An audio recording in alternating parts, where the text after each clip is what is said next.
Ano to? Ang yun, toothbrush ko.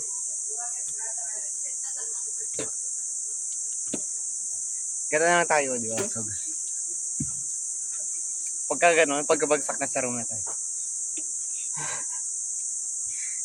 Pwede.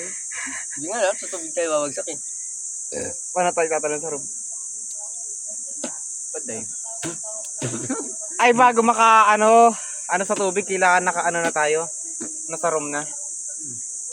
So, tatakbo tayo sa room. Bobo, pag nasa maligo. Eme lang, peace. Ay, what if ganyan, Pai? Kita yung view. Tapos Wow. tatalon tayo. Itim naman tayo. Bobo ka talaga eh.